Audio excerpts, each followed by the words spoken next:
1949년 1월 반민특위에 체포된 한 백발의 할배가 자리에 섰다. 그리고 이내 그 할배가 늘어놓는 당당한 언행에 공판에 있는 모든 이들이 입을 다물지 못했다. 일정시대의 조선인의 고열을 흡치했다고 비난하는 사람이 있지만 이는 정치의 연역을 모르고 일본인을 적대시하는 데서 나온 편견이다. 조선 총독부의 통치가 훨씬 더 관대하고 신분 차별도 없었다. 누구는 이완용을 매국노라 욕하는데 이완용은 애국자요, 희생자다. 뭐 이런 말들을 내뱉으며 자신의 친일 행적을 자랑스럽게 얘기했다. 잘못했다고 질질 짜면서 한 번만 봐달라는 여느 친일파와 다른 모습이었다. 당최 이 할배는 어떤 인생을 살았길래 신념의 친일파로 죽을 때까지 일본을 물고 빨았을까. 1874년에 태어난 그 할배의 이름은 박중량. 당시 조선은 아무 힘이 없던 나라였다.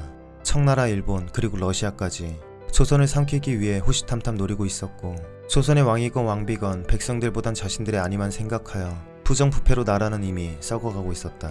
이때 박중량은 한 가지 놀라운 모습을 목격했다. 고종과 민비의 삽질로 조선에서 청일전쟁이 발발했을 때 청나라를 물리치는 일본의 강력한 모습에 엄청난 충격을 받게 된다. 충격을 넘어 동경의 나라로 인식된 것이다. 그렇게 그는 부인과 자식들을 조선에 냅두고 1897년 냅다 일본 유학을 떠나게 된다. 그는 꽤 오랜 시간 동안 일본 유학 생활을 보냈는데 근대화된 일본의 모습에 반해버린 박중량은 그 누구보다 일본인이 되고 싶다는 생각에 빠졌다. 그의 눈에 비친 조선인은 더럽고 나태하고 열등한 반면 일본인은 깨끗하고 친절한 깨우쳐 있는 사람들이었다. 이에 본격적으로 일본인이 되기 위해 노력한 그는 러일 전쟁 당시 통역관으로 활약했다. 이후 일제의 인정을 받아 경상북도 관찰사가 됐을 때 대구 성벽을 철거시켜버리는 일이 발생했다. 쓸데없이 크게 나고 교통에 방해되니 쿨하게 부셔버리고 도로를 만든 것이다. 이는 오늘날 그 유명한 대구의 동성로, 남성로, 북성로, 서성로라고 불리는 그 길이다. 그의 예상대로 조선은 일제에 의해 멸망하게 되었고 일제강점기에 접어들게 됐다. 천황폐하에 충량한 시민이 된 것에 행복감을 느낀 박중량. 그는 또 한 번 일제를 위해 지대한 활약을 하게 되는데 1919년 3.1운동이 전개됐을 때 박중량은 분노하며 외쳤다. 국민이 독립생활의 능력이 없으면 국가가 부강할 도리가 없다. 독립 만세를 1000번 만번 외친다고 독립이 되는 게 아니란 걸 똑똑히 알아야지. 그리하여 자재단을 조직해 단장으로 취임했고 만세 운동을 저지하는 활약으로 일제로부터 훈장을 받을 수 있었다. 이후에도 그는 중치원 참의에서 부의장, 심지어 일본 제국의회 기조권 의원에도 선임되었다. 이는 조선인이 일본 국회에 진출한 것이었으니 일본을 위해 쎄빠지게 살아 인정받은 것을 의미했다. 총독부가 발간한 조선 공로자 명감에서 박준영은 이렇게 평가받고 있다. 이토 이하 총독부 대관으로부터 역량 수완이 탁월하다고 인식되고 비상한 때의 진실로 믿을 수 있는 사람은 지사급 중에서는 박중량이다. 근데 또 희한한 것은 일제의 위세를 빌려 고위 간직에 올랐음에도 일절 뇌물 한 푼 받지 않았다는 것이다. 청렴 결백한 신념의 친일파였다.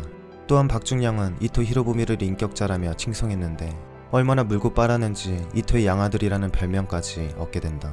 해방 뒤 반민특위에 체포될 당시에도 그의 안방엔 히로히토 천황의 사진이 걸려있을 정도로 뼛속까지 일본인이 되어 있었다.